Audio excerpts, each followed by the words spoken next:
I don't think there's any female gremlins. Yeah. Interesting implications there. I mean, I don't think that crocodiles really have a lot of sexual dimorphism, so it's really possible that you wouldn't. No, we wouldn't know. You wouldn't know. Yeah, that's true. Yeah, like the snouts are like slightly shorter or something. I mean, who knows? Yeah, King K. Rool could be a woman for all we know. Well, he's the king. He mentions a wife in part 3. Oh, yeah. But that's also like a cheeky reference to a British TV show. Like the line that he says is like a quote from something. So who knows? Who knows? Yeah. We may never know. It's a mystery. What does he identify as? Is it he or she? We'll have to ask him. We'll have to ask. Get him on the program and ask him. Okay, we ready? Yeah, sure. On that note, welcome everybody to One Stage at a Time, the podcast where we are playing through video games one stage at a time, not skipping anything, doing every single level. Right now, we are in the midst of Donkey Kong Country for the Super Nintendo Entertainment System. I am Aaron Neeson, and I am joined, as always, by my co-host, Andy Prim. Welcome, Andy. And we are joined by the illustrious Mike Votaw. Welcome. Hello. Mike. Yes. Thanks for being here again, Mike. Yeah, of course. We just played through Croctopus Chase, our new favorite level. Well, I certainly enjoyed it. What did you gentlemen think of Croctopus Chase? I thought it was a pretty tight level. It's the third underwater level of the game. And like it's like I feel like the previous 2 underwater levels have been kind of like a little slow paced. There's lots of like big open areas that you're kind of fumbling around in. This one's really fast paced and really kinetic because you're being chased by croctopuses the entire time through these very narrow tunnels. So you don't have time to stop and go backwards. That's the name of the level. I see what they did there. Okay. Those rare boys are pretty clever. There's some clever boys. Yeah. So yeah, pretty good underwater level. There were some interesting, well-hidden secrets here that we uncovered. Yeah, you pointed me towards a couple of those good ones. So I would say this is my favorite underwater level so far. Okay, all right, Mike. What about you? What did you think? I actually did like it. It took me a minute to get a hang of the controls, as they pretty much always do with these games. But no, I agree. Like it. Being chased by those cartwheeling, cephalopods that really, really kind of like gave the level a good momentum, which is usually the opposite of water levels. There's just a lot of like, oh, gotta swim, sort of stuff. Mike, you told us that you've been playing Ecco the Dolphin lately. Yes. How does the underwater gameplay of Ecco the Dolphin compare to the underwater gameplay of Donkey Kong Country? Well, so dolphins, they do naturally live in water. I don't, so they. I've heard this. Yes, yeah, that is a common, understanding, and so the controls are, I think, a little more nuanced than this, but yeah, I don't know. I mean, it is really the levels are like. On Echo are just like much more convoluted versions of stuff like this. That's really what it is. Yeah, they're very obtuse. Like I was thinking about like a level like this, which is so straightforward, you can't get lost. You can pretty much only go forward, compared to Echo, which is like there's so many different ways you could go. Every level's a labyrinth. Nothing is made clear. Yeah. I'm just going to say, I hate Ecco the Dolphin. I really want to like that game because it seems like a very cool game. But like just that, like the fact that there's no guidance whatsoever and you can get lost so easily and there's no story. There's no, you just drop. Well, there is a story. There is a story, but it's just very subtle. Yes. Yeah. It's very subtle. That game. You have to get to Atlantis before you really get the lore of Ecco the Dolphin. Yeah.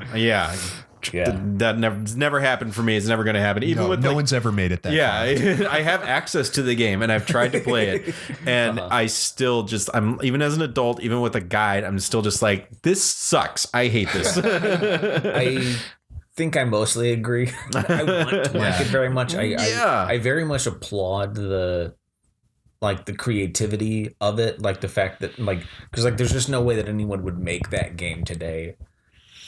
I think. I don't know. Maybe not. I mean, there's some quirky, weird indie developers out there who put out something like that. I guess if they did make that game today, I know what you're saying. Just be better. Well, did you hear about when like the lead designer on Ecco tried to do a Kickstarter to make a spiritual successor and failed miserably? Just got nowhere close to his goal. That's unfortunate. Yeah, it was kind of sad. On the hype train when everyone was doing. Veronica Mars came back. Ecco can come back too. King's Quest came back. Everything's coming back.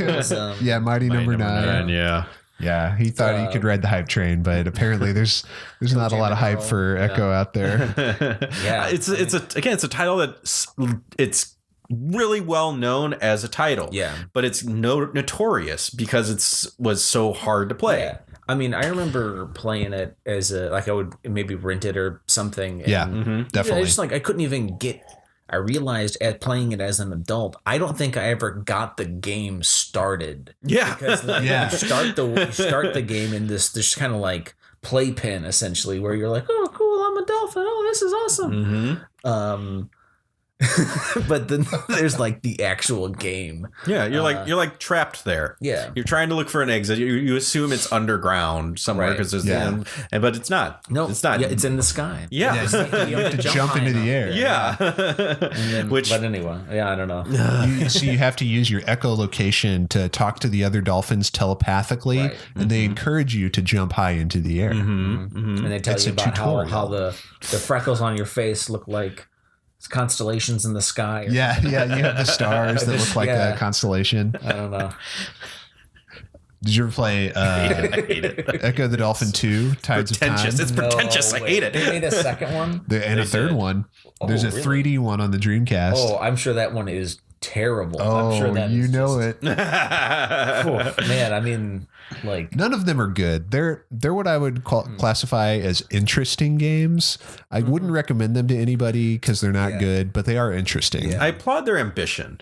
Yeah, like they're trying to make something that's different and doesn't play like traditional games sort of play and hold your hand and like always go to the right, you know. That's how you move forward.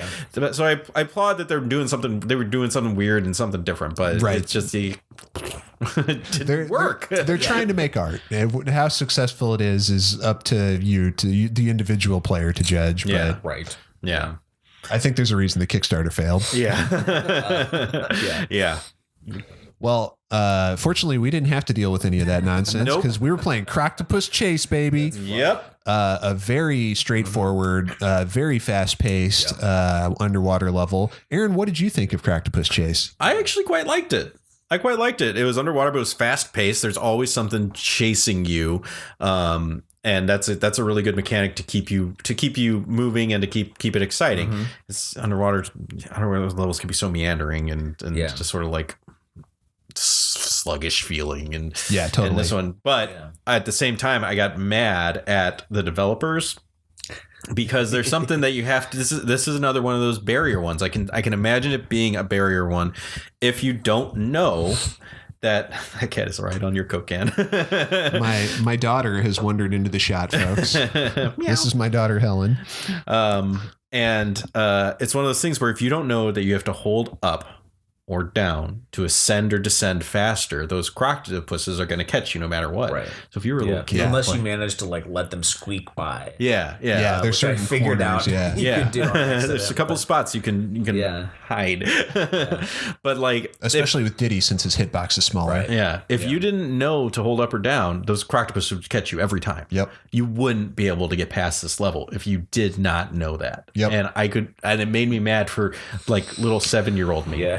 Because I know that if I got to this level, it would have been one of those ones that I just couldn't get past. It's the same sort of thing. I experienced it in Sonic the Hedgehog 3 in Carnival Night Zone.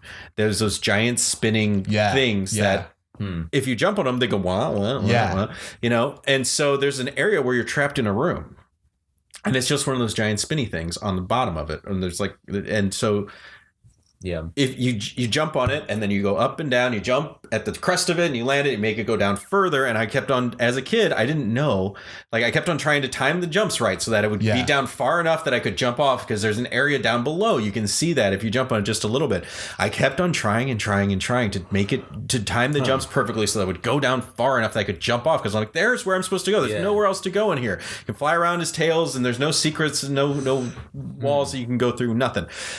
I didn't know for years and years that you can stand on that thing and just hold up or down. Yeah. And it'll do it. It'll go, wah, wah, wah, and you have so much control over it. You have complete control over the thing. I know exactly what you're talking about, because I did the same thing. Yeah, that was a wall for me as a kid. I had no idea. I couldn't get past it. I never beat Sonic 3 until I think I was in like college, and I bought the games on somewhere else on like CD-ROM. I played it. It was like CD-ROM. I played them all on my computer. I don't know. But like I could see this level doing exactly that for a kid who doesn't know, and it made me mad. I think one of my stepbrothers and I fumbled with that one a lot, and we eventually like brute forced through it, but we never figured out, because there's no indication that you just input up and down, because there's nothing else in the game like that. You wouldn't like accidentally figure that out eventually, though. I mean, just on accident. I think with the jumping, we were pressing up and down enough that eventually we stumbled into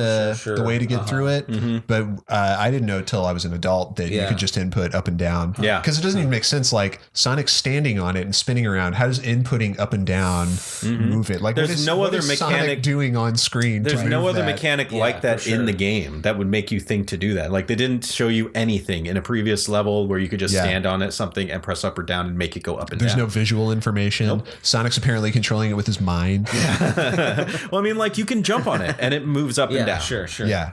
That makes sense. Yeah, so why? That's what you think to do. It just made me mad. Yeah. An example of poor gameplay design. Mm-hmm. Yes, but this, I like the level. I'm sure I would have hated it if you hadn't said press up or down to help you go up and down faster. But I liked the level. It was good. It was fun. It was exciting. We saw some fun new enemies, and well, we've seen these guys before. Well, the Croctopuses haven't behaved exactly this way, but normally in previous levels they've like gone in a circle or a figure eight.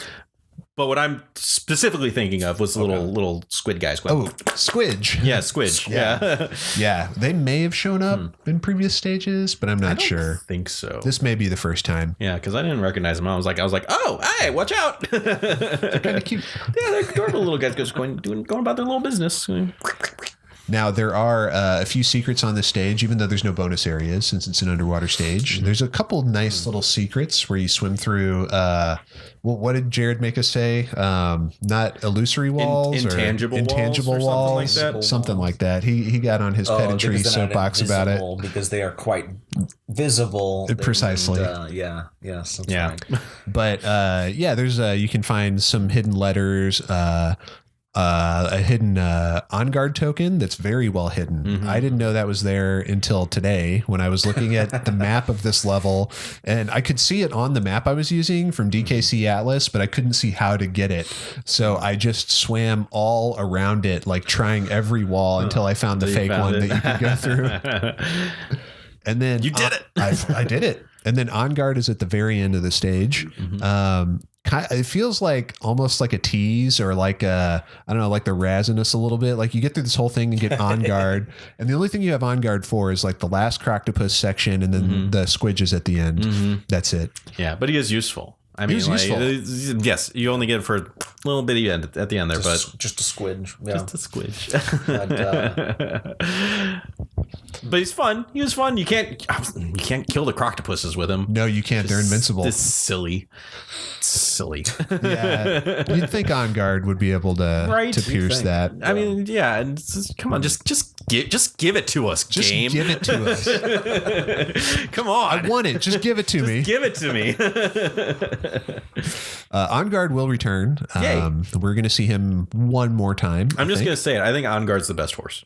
Interesting. So you're going On Guard, better than Rambi, better than Winky, better than Espresso. Mm-hmm. When you get On Guard, you are much more formidable and have much tight. He improves your capabilities in the level so exponentially. Yeah. That just by comparison, like if that's the metric, he is undoubtedly the best horse. Because you can't attack underwater at all. Nope. Without on guard. Yeah, and you have much more tighter control over where you move and how fast you move. Go so much fast. He just makes he's turning on God mode.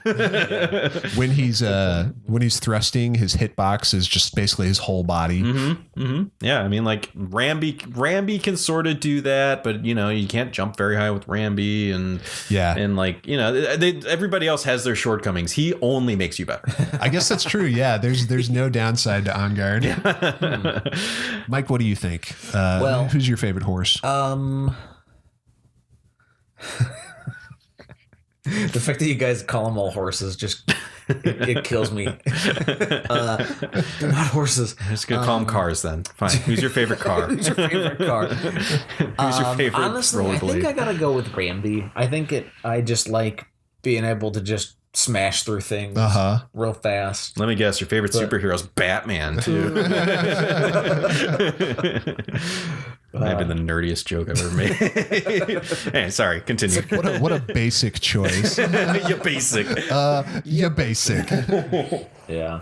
I do agree. I mean, like, I think that On Guard is probably the best choice for a water level. I don't think Rambi, probably not going to do too well. I don't know. But nope. But yeah, probably it's because I like going fast. Like it all gotta go fast. Always goes back to Sonic for me. Like I gotta go fast when I'm playing these games. Like I can't not try to speed run like basically every platform game that I play. These underwater stages are interesting from a speedrunning perspective. There's not a lot you can do to really improve your time, other than not bonking on corners and on walls, so that you keep your full momentum the whole time. Sure. So it doesn't seem like a lot, but there's actually a lot of tech with like how they maintain their momentum around all the corners. Yeah, I bet. Like me just trying to do it playing Heroes, like avoid that corner, dang it. Yeah, no, I could see that. So you're going with Rambi, Mike, for best horse. Aaron's going with On Guard. I think I'm going to go with Winky. Yeah, our boy Winky. Winky's really useful. He's a great horse. He has some of Rambi's strengths in that he can jump on like buzzy boys, and he can jump higher. But he's not as like slippery and weak as Espresso. Yeah. Definitely as far as land horses. Yeah. It is comparing apples to oranges. It is, yeah. So it's there would be two categories, but I mean, like I said, On Guard literally only makes you better. It's just a straight upgrade. Yeah. All right. Well, that's Croctopus Chase. Sounds like we all like it so far. Possibly the best of the water stages we've played thus far in the game. Now, fellas, how would you like to go to the lore corner? Take me to the lore corner. Aaron, hit that drop. Lore corner. One day I'll extract that audio. Well, until that time, we'll just continue on today with the lore corner for this episode. Today, before this recording, we all took a look at some crucial lore from the history of Donkey Kong. We took a look at Donkey Kong 94, also known as Donkey Kong for the Game Boy.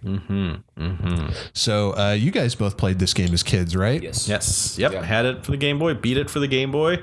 It's a great game. It is a great game. This came out the same year as Donkey Kong Country.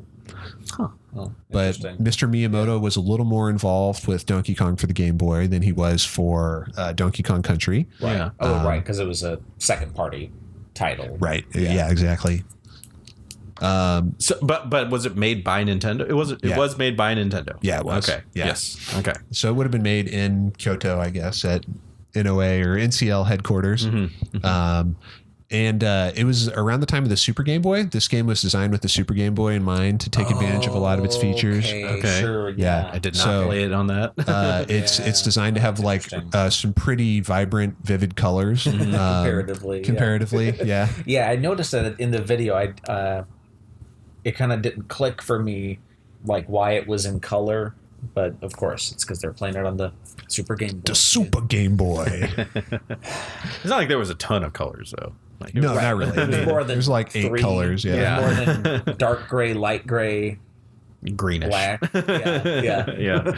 Well, Donkey Kong for the Game Boy, for those of you who haven't played it, it starts off just like the original Donkey Kong, but then it becomes so much more. It opens up into like a sprawling adventure, different map screens that you go to through different areas, chasing Donkey Kong, who's kidnapped Pauline. It's like a puzzle platformer. You have to find keys to continue onward.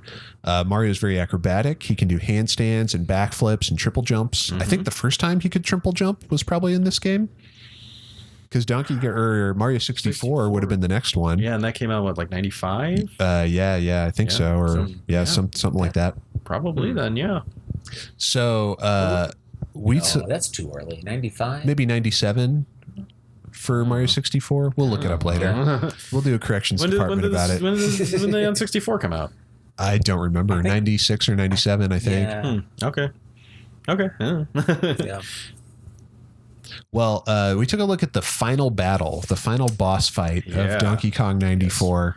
In the world called Tower. You climb to the top of a tower with DK's face on it. You battle him at the top of the tower. After defeating him, he like powers up, apparently using magic mushrooms. Yeah. And- you're reunited with Pauline. And then right. Donkey Kong returns. It's Donkey Kong's revenge. Yeah. Pulls a super shredder and Yeah. Yeah. And so he eats those mushrooms, or multiple mushrooms, it looks like. Yeah, apparently, because you see him fly into the air. Yeah. But they aren't, so they're magic mushrooms like Super Mario. Like they have the same effect, but they're not shaped at all like the mushrooms from Super Mario. In fact, they're shaped like ones that appear in the game as like D power-ups that'll actually shrink Mario if you touch them. Yeah. But in DK's case, they make him huge. Yeah, because he's a villain, I guess. It's kind of like if you ever played Yoshi's Island, you can see in the final boss fight when Bowser gets really big in the background. You all know what I'm talking about? I don't know. Yeah. Mike, you know what I'm talking about? Yeah. Yeah. I haven't beaten it. I've started the game on the Switches, but should finish the game, man. I'm playing Witcher 3 now. Witcher. Toss a coin to your Witcher. Well, Geralt of Rivia would have been able to handily defeat Donkey Kong, I'm sure. No doubt. But Mario didn't have all of his myriad weapons and magical spells. Nope, he just had his handstands. And barrels. Incredible handstands and barrels. So anyway, this is kind of a classic a style of boss fight where it's a giant face in the middle and then 2 hands or fists that mess with you from either side. Yeah, I'm sure you've seen boss fights like that before, listeners. Yeah. Sonic and Knuckles. Yeah, they're everywhere. Every single Legend of Zelda game. Yeah.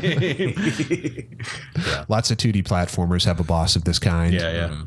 But you use throw barrels at his face to defeat him. So what are we to make of this? Donkey Kong has the ability to grow humongous. I mean, that's not... that seems to be the case for every single character in Mario, right? Yeah, I guess so. Because in Super Smash Brothers, they can all get big. Yeah, they can all get huge, and Bowser can become insane mecha giant Bowser, Giga Bowser, and I mean, so I mean, like that's not unheard of. It doesn't surprise me. Well, and your theory is that in this game, Donkey Kong Country, they're all giant anyway. Yeah, and that's how they can move between biomes so rapidly. His normal size. Well, here's the other thing: it's Red Tie Donkey Kong in Donkey Kong 94, right? Yes. Which, as we know, is Donkey Kong the Third, apparently, the grandson of Cranky Kong. So that's the theory, but then like maybe the tie is like a crown. It could be. Yeah. Because Donkey Kong Jr. appears as like a secondary antagonist in Donkey Kong 94. Right. Which might be Donkey Kong Country, Donkey Kong Prime. I'm calling him Donkey Kong Prime. Yeah. It might be his father. Right? Yes. Yeah. Which means he may have traveled through time. Yeah. like in Mario and Luigi Partners in Time. Yeah. When you team up with Baby Mario and Baby Luigi. We need to write this out. We need to write out the Donkey Kong we need to do a It's like Looper where you're like drawing all the arrows and going back on yourself. Yeah. I mean I really don't know what, like it throws a wrench in all of these theories we have about who's Donkey Kong and who's Cranky Kong, but also at the same time, there's already wrenches everywhere. It already makes They're no everywhere. sense. Well, I mean, it could just be sort of a retelling of the original Donkey Kong story. So, like it could just be an embellishment upon It's all a campfire what actually tale. happened, in It's like early Mario 80s. telling his kids about right. Yeah. Exactly. Then I eat the mushroom, I grow super big, and I pick Yeah. the ape up over my head. Right. And they're like, and that's how you met Mom, and he's like, And that's how I met your mother. Because it's Pauline in that game, and there's even like a heart between them when they when you save her at the end. So it's Mario's two-time Peach. Well, I've seen the theory out there that this Jumpman isn't Mario. Interesting. Like it's Jumpman. It's somebody Just different. somebody It's else. somebody else Just in another overalls, or Italian man. possibly like Mario's dad. Yeah, it could be. Or because everybody's named Mario in that family. Well, that would explain why Mario and Red Tie Donkey Kong exist in one timeline, and Mario and Cranky Kong, original Donkey Kong, exist in another timeline, but Mario's the same age. Right, but maybe they are one timeline, and there's Cranky Kong and Jumpman, and then there's Donkey Kong, Prime, and Mario. Okay. Yeah, Maybe. I believe that. Maybe. But we do have evidence from the Super Mario Brothers Super Show about Mama Mario. Let us not forget. Do we know her real name? Well, we know she looks like Captain Lou Albano in a dress. That's what we know about her. Is it just that same actor in a dress? And of course it is. Of course it is. That's beautiful. I ship it. So even more wrinkles to the lore of Donkey Kong Country. We're gonna hash it out by the end of this podcast. Yeah. Not this episode, but this podcast as a whole. We're gonna figure out this timeline. We'll do some further investigations and bring you the definitive answer. Calling Shigeru tomorrow. Hey, Shigeru, what's going on with Donkey Kong? What's the deal with Donkey Kong?